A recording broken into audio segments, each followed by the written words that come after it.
समाचारों के विस्तार के साथ सबसे पहले बात कर लेते हैं देश के अगले उपराष्ट्रपति के बारे में, जिनको चुनने के लिए आज मतदान होना है। मतदान समाप्त होने के बाद वोटों की गिनती आज होगी और चुनाव नतीजों का ऐलान भी आज ही हो जाएगा। उपराष्ट्रपति पद के लिए एनडीए ने जगदीप धनखड़ और विपक्ष ने मार्गरेट अल्वा को उम्मीदवार बनाया है। उपराष्ट्रपति का चुनाव करने के लिए लोकसभा और राज्यसभा के सांसद अपना वोट डालेंगे। उपराष्ट्रपति चुनाव में कुल 788 वोटर हैं। उपराष्ट्रपति चुनाव में जगदीप धनखड़ और मार्गरेट अल्वा में जिसे भी 394 वोट मिले उसकी जीत तय मानी जाएगी। तो मार्गरेट अल्वा विपक्ष की, तो जगदीप धनखड़ उपराष्ट्रपति पद के उम्मीदवार हैं एनडीए के, और आज ही वोट डाले जाएंगे। लोकसभा और राज्यसभा के सांसद वोट करेंगे। इसके बाद नतीजे भी आज ही आएंगे, यानी आज पता चल जाएगा कि देश का अगला उपराष्ट्रपति कौन बनने जा रहा है। नामांकन कराने के लिए इधर मुख्यमंत्री योगी आदित्यनाथ आज से 2 दिवसीय दिल्ली दौरे पर हैं। अमृत महोत्सव कार्यक्रम को लेकर बैठक में शामिल होंगे। नीति आयोग की गवर्निंग काउंसिल की बैठक में भी हिस्सा लेंगे सीएम योगी। तो लखनऊ से बड़ी खबर, अमृत महोत्सव कार्यक्रम को लेकर बैठक में शामिल होंगे। इसके अलावा नीति आयोग की गवर्निंग काउंसिल की बैठक में भी हिस्सा लेंगे सीएम योगी आदित्यनाथ। दिल्ली दौरा है। आजादी के अमृत महोत्सव कार्यक्रम हेतु गठित राष्ट्रीय कार्य समिति की बैठक में हिस्सा लेने के लिए जा रहे हैं। तो नीति आयोग के गवर्निंग काउंसिल की 7वीं बैठक में प्रतिभाग करेंगे सीएम योगी। इस पर ज्यादा जानकारी के लिए बात करेंगे। हमारे साथ अनूप कुमार सिंह जुड़े हुए हैं। अनूप, आपसे जानना चाहेंगे कि सीएम का आज दिल्ली दौरा है, क्या वो निकल चुके हैं, निकलने वाले हैं, क्या कुछ अपडेट, इसके अलावा क्या क्या कार्यक्रम है इन 2 दिनों में दिल्ली में मुख्यमंत्री योगी आदित्यनाथ के? देखिए, 2 दिवसीय मुख्यमंत्री योगी आदित्यनाथ का दिल्ली दौरा है। इसमें कई कार्यक्रम है, चाहे जो आज बैठक होने वाली काफी महत्वपूर्ण, क्योंकि आजादी के अमृत महोत्सव के तहत बैठक है। कार्य समिति, राष्ट्रीय कार्य समिति की बैठक में हिस्सा लेंगे। उत्तराखंड के मुख्यमंत्री भी शामिल होंगे। उस देश में जिस तरीके से आजादी के अमृत महोत्सव को लेकर उत्साह है और तैयारियां चल रही, चाहे उस सरकारी संस्थानों की बात करें या घर घर जो तिरंगा फहराने की बात चल रही है, उसको लेकर कार्यकर्ता वो लगातार जुटे हैं। वो जो तिरंगे को लेकर के यहाँ तक जेलों में भी तिरंगा बनाया जा रहा है, झंडा बनाया जा रहा है। तो ऐसे में बृहद स्तर पर कार्यक्रम है। उत्तर प्रदेश काफी अहम भूमिका अदा करता है, वो चाहे चुनाव हो या फिर देश का सबसे बड़ा जो त्योहार होने वाला है अब की आजादी का अमृत महोत्सव, उसके तहत। तो ऐसे में उस कार्यक्रम में रूपरेखा तैयार की जाएगी, किस तरीके से और भी बृहद स्तर पर तैयारी की जा सके और भी बृहद स्तर पर कार्यक्रम का आगाज हो सके। ये सब तमाम जो चीजें हैं उसको लेकर मंथन की जाएगी। राष्ट्रीय कार्यक्रम समिति के सभी सदस्य इस बैठक में शामिल होंगे। उसमें जो मंथन किया जाएगा कि किस तरीके से जो त्योहार है उसको किस तरीके से मनाया जाए। दूसरी बात, कल जो नीति आयोग की बैठक होने वाली है उसमें मुख्यमंत्री योगी आदित्यनाथ हिस्सा कार्यक्रम है। 2 दिन के कार्यक्रम में मुख्यमंत्री योगी आदित्यनाथ दिल्ली के लिए थोड़ी देर में रवाना हो जाएंगे। जी बिल्कुल अनूप, बहुत बहुत शुक्रिया इस तमाम जानकारी के लिए। आपका थोड़ी देर में रवाना हो जाएंगे दिल्ली के लिए मुख्यमंत्री योगी आदित्यनाथ। अनूप कुमार सिंह, लखनऊ संवाददाता, हमें बता रहे थे 2 दिवसीय दिल्ली दौरा है। आजादी के अमृत महोत्सव कार्यक्रम हेतु गठित राष्ट्रीय कार्य समिति की बैठक में प्रतिभाग लेंगे। नीति आयोग की गवर्निंग काउंसिल की 7वीं बैठक में भी हिस्सा लेंगे मुख्यमंत्री योगी।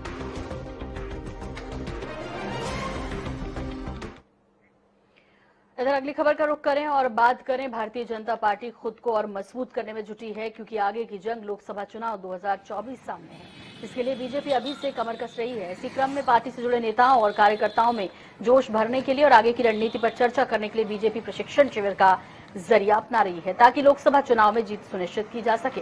और इसी को लेकर आज से ताज नगरी आगरा में भारतीय जनता युवा मोर्चा का प्रशिक्षण वर्ग शुरू हो रहा है। इस शिविर में मुख्यमंत्री योगी आदित्यनाथ और केंद्रीय गृह मंत्री राजनाथ सिंह भी शामिल होंगे। जानकारी के मुताबिक प्रशिक्षण शिविर का उद्घाटन कैबिनेट मंत्री स्वतंत्र देव सिंह करने वाले हैं। वहीं शिविर के दूसरे सत्र में डिप्टी सीएम ब्रजेश पाठक शामिल होंगे। इसके साथ ही प्रशिक्षण वर्ग के तीसरे सत्र को बीजेपी प्रवक्ता सुधांशु त्रिवेदी संबोधित करेंगे और चौथे सत्र में बीजेपी प्रवक्ता संबित पात्रा शामिल होकर युवाओं में जोश भरेंगे। आपको बता दें कि इससे पहले चित्रकूट में 3 दिवसीय प्रशिक्षण शिविर का आयोजन हुआ था, जिसमें बीजेपी के कई दिग्गज शामिल हुए थे।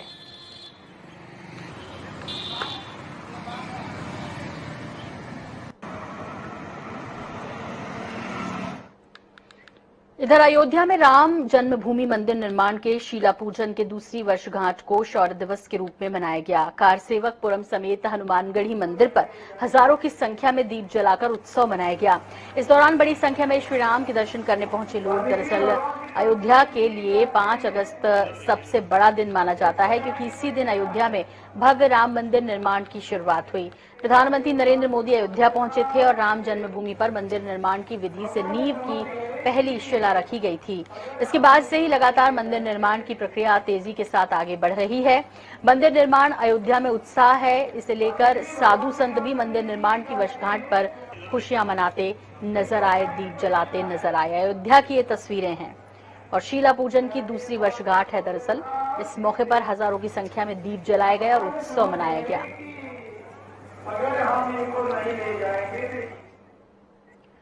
11 अगस्त को रक्षाबंधन है और देश भर में बहनें अपने भाई को राखी बांधने जाती हैं। ऐसे में किसी भी बहन को दूर आने जाने में कोई परेशानी ना हो, इसके लिए उत्तर प्रदेश के मुखिया सीएम योगी आदित्यनाथ ने रक्षाबंधन पर बड़ा तोहफा दिया।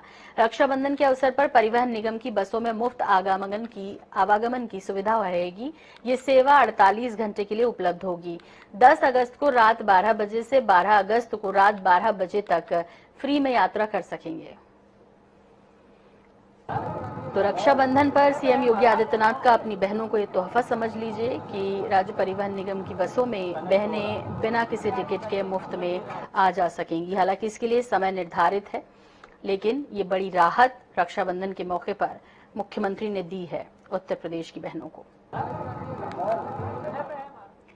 इधर आगरा पुलिस रंगदारी के मामले में बाहुबली विजय मिश्रा को विंध्याचल के अवनीश मिश्रा से 15 लाख रुपए रंगदारी मांगने के आरोप में एसीजेएम कोर्ट में पेशी के लिए लाया गया था। मिर्जापुर न्यायालय में पेशी पर आए ज्ञानपुर के पूर्व विधायक बाहुबली विजय मिश्रा समेत कई अलग अलग धाराओं में मुकदमा दर्ज किया गया। इस मामले में पुलिस अधीक्षक संतोष कुमार मिश्रा ने निरीक्षक समेत 7 पुलिसकर्मियों को निलंबित कर दिया, जबकि आगरा पुलिसकर्मियों पर कार्रवाई के लिए वहां के एसपी को पत्र लिखा गया है। पेशी के बाद बाहर निकलने के दौरान पूर्व विधायक ने सरकार और एडीजी पर फर्जी मुकदमे में फंसाने और हत्या करने का आरोप लगाया था। इस मामले को देखते हुए कचहरी सुरक्षा में तैनात निरीक्षक अभय नारायण तिवारी ने शहर कोतवाली में पूर्व विधायक के खिलाफ तहरीर दी। पुलिस ने तहरीर के आधार पर केस दर्ज किया। आरोप है कि पूर्व विधायक ने पेशी के बाद पुलिस के कार्यों में बाधा पहुंचाई। इसके अलावा बेमतलब की बयानबाजी भी की। महीने से बंद है, जिसको ऑलरेडी हम दरखास्त दे चुके हैं। 11 मई को हमको भी लॉकअप में बंद करके वही AK-47 दिखाना चाहते थे, जो नहीं दिखा पाए। ये भदोही न्यायालय ने परमिशन नहीं दिया। क्या कहना चाहता है सरकार के? सरकार उत्पीड़न की कार्रवाई का आतंकवादी सुनिए जितना करना चाहती है, ब्राह्मण के खून से सुनिए रंग देना चाहती है। जनपद मिर्जापुर में जनपद भदोही के चिन्हित माफिया विजय मिश्रा की आज पेशी थी, जिसको आगरा पुलिस के द्वारा यहाँ कोर्ट में लाया गया था। पेशी के बाद कुछ तथ्य संज्ञान में आए हैं। विजय मिश्रा अन्य के द्वारा विधि विरुद्ध कार्य करना, सरकारी कार्य में बाधा पहुंचाना, अनर्गल बयानबाजी करना इत्यादि के तथ्य संज्ञान में आए हैं।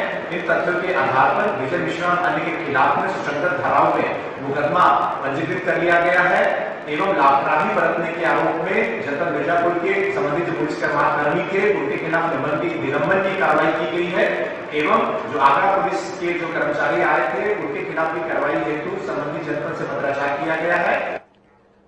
इधर उत्तराखंड की बात करें तो मुख्यमंत्री धामी का आज से 3 दिवसीय दिल्ली दौरा है। अमृत महोत्सव कार्यक्रम को लेकर बैठक में शामिल होंगे। 7 अगस्त को नीति आयोग की बैठक में भी शिरकत करेंगे धामी। तो अमृत महोत्सव का कार्यक्रम है और जिस तरह हमने बताया कि उत्तर प्रदेश के मुख्यमंत्री योगी आदित्यनाथ भी पहुंचेंगे, इसी तरह पुष्कर सिंह धामी भी इस बैठक में शामिल होने के लिए देहरादून से रवाना होंगे। 3 दिवसीय दिल्ली दौरा है आज और देहरादून से ये खबर, जहां पर अगले 3 दिनों तक दिल्ली में ही रहेंगे मुख्यमंत्री पुष्कर सिंह धामी। आजादी का अमृत महोत्सव के तहत गठित कार्यक्रम समिति की बैठक में शिरकत करने पहुंच रहे हैं और 7 अगस्त को नीति आयोग की बैठक में शिरकत करेंगे। और आइए अब आपको सीधे लिए चलते हैं देहरादून, जहां पर अजीत काम्बोज हमारे साथ जुड़ गए हैं। अजीत, आपसे जानना चाहेंगे कि कितने बजे निकलने का कार्यक्रम मुख्यमंत्री का और 3 दिवसीय दौरा है, कौन कौन से महत्वपूर्ण आयोजनों में हिस्सा ले रहे हैं, कार्यक्रमों में शिरकत करने जा रहे हैं पुष्कर सिंह धामी? देखो सोनल, अगर उत्तराखंड के मुख्यमंत्री पुष्कर सिंह धामी की बात की जाए तो वो इस वक्त दिल्ली में मौजूद है। जिस तरह की जानकारी मुख्यमंत्री कार्यालय से हमको मिली है, देर रात को मुख्यमंत्री दिल्ली के लिए रवाना हो गए थे और इस वक्त वो दिल्ली में ही हैं। और शाम को 4:30 बजे के लगभग जो आजादी का अमृत महोत्सव को लेकर राष्ट्रीय स्तर पर बैठक होनी है, इस बैठक में मुख्यमंत्री पुष्कर सिंह धामी शामिल होंगे। तमाम जो आजादी का अमृत महोत्सव कार्यक्रम को लेकर चर्चाएं होनी है, विचार विमर्श होना है, तमाम राज्यों में किस तरह से इस कार्यक्रम को आयोजित किया जाएगा, इन तमाम विषयों पर चर्चा होगी। इसमें मुख्यमंत्री पुष्कर सिंह धामी भी शामिल रहेंगे। इसके अलावा कल जो है वो बड़ी बैठक होनी है नीति आयोग की, राष्ट्रीय स्तर की ही ये भी बैठक होगी, जिसमें मुख्यमंत्री पुष्कर सिंह धामी तमाम राज्यों के मुख्यमंत्रियों के साथ शामिल होंगे। और साफ है कि नीति आयोग तमाम समय समय पर फैसले लेने का काम कर रहे हैं राज्य हित को लेकर। तो इन राज्यों को किस तरह की दिक्कतें आ रही है, क्या उनके सुझाव होंगे, वो इस नीति आयोग की बैठक में साझा किए जाएंगे। तो मुख्यमंत्री पुष्कर सिंह धामी भी उत्तराखंड के परिप्रेक्ष्य में यहाँ पर तमाम तरह की प्रेजेंटेशन देने का काम करेंगे। तमाम जो उत्तराखंड के सुझाव हैं, शिकायतें हैं या जो भी जरूरी चीजें हैं, इन तमाम विषयों पर चर्चा होगी। तो कल ये बैठक होनी है और परसों जो एक बैठक आ रही है सामने 8 अगस्त को, उसमें केंद्रीय सड़क परिवहन मंत्री नितिन गडकरी के साथ मुख्यमंत्री पुष्कर सिंह धामी की बैठक आयोजित होने जा रही है। उत्तराखंड में तमाम सड़कें हैं जो या तो निर्माणाधीन है या जिनके प्रस्ताव केंद्र सरकार को भेजे गए हैं। कुछ राज्य स्तर की सड़कें हैं जिनको नेशनल हाईवे में कन्वर्ट कराने की बात यहाँ पर चल रही है। और कई मामलों में जो सड़क निर्माण के यहाँ पर काम है उसमें पेचीदगियां आती है, तो उनको कैसे केंद्र सरकार की मदद से दूर किया जा सकता है। इन तमाम विषयों को लेकर ये 3 दिवसीय मुख्यमंत्री पुष्कर सिंह धामी का दौरा है, जो दिल्ली में 2 बड़ी बैठकों में शामिल होने का है। इसके बाद जो तीसरी बड़ी बैठक है वो केंद्रीय सड़क परिवहन मंत्री के साथ है। जी बिल्कुल अजीत, आप हमारे साथ बने रहिए। एक खबर और है जो दर्शकों से साझा करेंगे और उस बारे में डिटेल आपसे जानेंगे। फिलहाल उत्तराखंड अधीनस्थ सेवा चयन आयोग UKSSC को लेकर बड़ी खबर है। आयोग के अध्यक्ष एस राजू ने अपने पद से त्यागपत्र दे दिया है। उन्होंने कहा है कि आयोग की पिछले महीने और पहले भी इस तरह के मामले सामने आए हैं जिसकी वो नैतिक जिम्मेदारी लेते हैं। आपको बता दें कि इस समय UKSSC पेपर लीक मामले की जांच चल रही है। इस बीच पूर्व IAS अधिकारी एस राजू ने नैतिक जिम्मेदारी लेते हुए इस्तीफा दिया है। वो 2016 से चेयरमैन के पद पर तैनात थे। उन्होंने कहा कि मेरा किसी नेता से रिश्ता नहीं, मैं मानता हूं कैंडिडेट्स को परेशानी हुई है।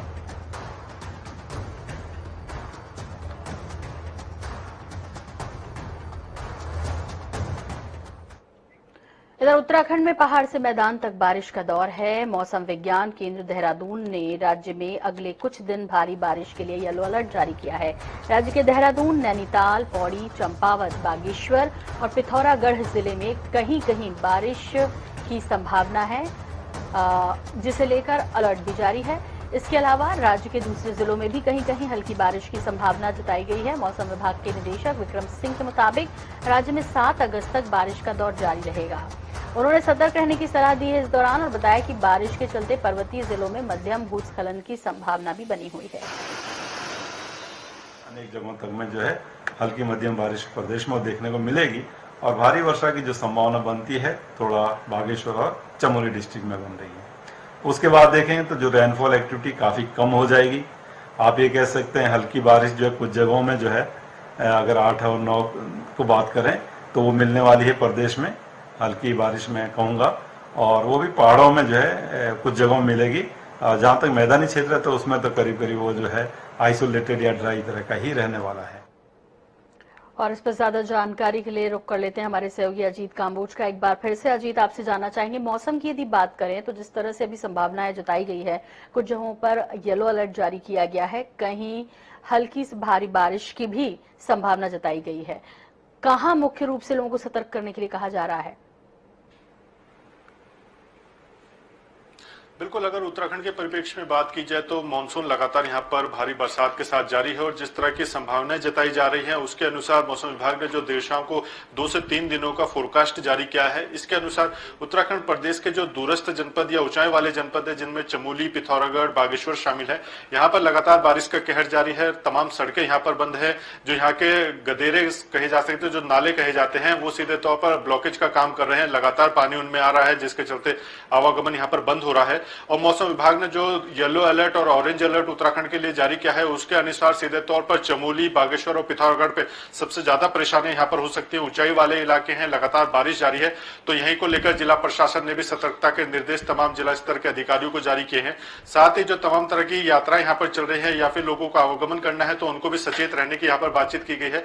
बरसात का मौसम है, ऐसे में तमाम दिक्कतें यहाँ पर पेश आ सकती हैं। हालांकि सरकार की तरफ से तमाम तरह के स्टॉक यहाँ पर पहले से ही रखे गए हैं। खाद्य सामग्री की किसी किसी तरह की दिक्कत ना हो, इसके लिए जिला प्रशासन को अलर्ट किया गया है। जिला स्तर से लेकर शासन तक के तमाम जो संबंधित अधिकारी हैं उनकी छुट्टियों पर रोक लगाई गई है और किसी तरह की परेशानी या दिक्कत ना बढ़े, इसके लिए लोगों को भी अलर्ट किया गया है। अलर्ट को लेकर शासन की तरफ से मैसेज भी यहाँ पर सर्कुलेट किए जा रहे हैं और तमाम तरह की एडवाइजरी यहाँ पर जारी की गई है कि किसी तरह की अगर यात्रा पर निकलते हैं तो उससे पहले सरकार या शासन जिला प्रशासन की एडवाइजरी पर जरूर गौर करें कि आगे किस तरह के रास्ता खुला है, बंद है, और मौसम विभाग जो अपडेट्स जारी करता है उस पर भी नजर बनाए रखने की यहाँ पर जनता से अपील की जा रही है। जी बिल्कुल। एहतियात को देखते हुए अजीत, चूंकि अब मौसम विभाग ने अपनी तरफ से चेतावनी जारी कर दी है और लोग भी इसे समझते हैं, खासतौर पर उत्तराखंड जैसे क्षेत्र के बारे में लोग इसे गंभीरता से लेते हैं, लेकिन इसके अलावा प्रशासनिक इंतजामों की बात करें, व्यवस्थाओं की बात करें, उसके भी कुछ इंतजाम आप देख पा रहे हैं, सतर्कता देख पा रहे हैं? बिल्कुल, अगर प्रशासन की बात की जाए तो सबसे ज्यादा जो ग्राउंड लेवल पर वर्क होता है वो प्रशासन की तरफ से ही होता है और सीधे तौर पर प्रशासन की इस वक्त जिम्मेदारी भी काफी महत्वपूर्ण हो जाती है। शासन स्तर से तमाम तरह की एडवाइजरी जारी हो रही है, तमाम तरह के शासनादेश यहाँ पर आपदा को लेकर जारी हो रहे हैं। शासन ने ही सबसे पहले 3 महीने की अग्रिम छुट्टियों पर यहाँ पर रोक लगा दी थी सभी संबंधित अधिकारियों की, और जो इम्प्लीमेंटेशन का काम है वो प्रशासन को सौंपा गया है कि प्रशासन तमाम तरह की व्यवस्था यहाँ पर करने का काम करे। गढ़वाल मंडल की अगर बात की जाए तो 4 धाम यात्रा यहाँ पर चल रही है और उत्तरकाशी, चमोली और रुद्रप्रयाग जनपद सबसे ज्यादा इफेक्टिव भी है। बारिश को लेकर तमाम रास्ते यहाँ पर बंद हो रहे हैं, एनएच यहाँ पर बंद हो रहे हैं, ऑल वेदर रोड का जगह जगह काम चल रहा था तो बरसात के चलते उसमें भी दिक्कतें पैदा हो रही है। तो वहां पर यात्रियों को कैसे सुविधा दी जा सकती है कि या अगर कोई आम आदमी इन सड़कों से गुजरता है तो उसके सामने कोई परेशानी ना हो, तो इसके लिए वैकल्पिक रास्तों को यहाँ पर तैयार किया गया है कि अगर कोई रास्ता बंद होता है, कोई बड़ा ब्लॉकेज उस रोड पर आता है तो वैकल्पिक रास्तों का यहाँ पर उपयोग किया जाएगा। यात्रा ज्यादा देर तक अगर बंद होती है तो खाद्य सामग्री की दिक्कत ना हो, इसके लिए जिला प्रशासन और नागरिक खाद्य आपूर्ति विभाग को यहाँ पर अलर्ट रखा गया है कि किसी तरह की व्यवस्था अगर होती है तो वो आपको करने की जिम्मेदारी होगी। सड़कें मिनिमम टाइम पर उनको खोला जाए, इसके लिए यहाँ पर तमाम जेसीबी पीडब्ल्यूडी विभाग की तरफ से डिप्यूट की गई है। उसमें जो तमाम अधिकारी हैं वो खुद ग्राउंड जीरो पर काम कर रहे हैं।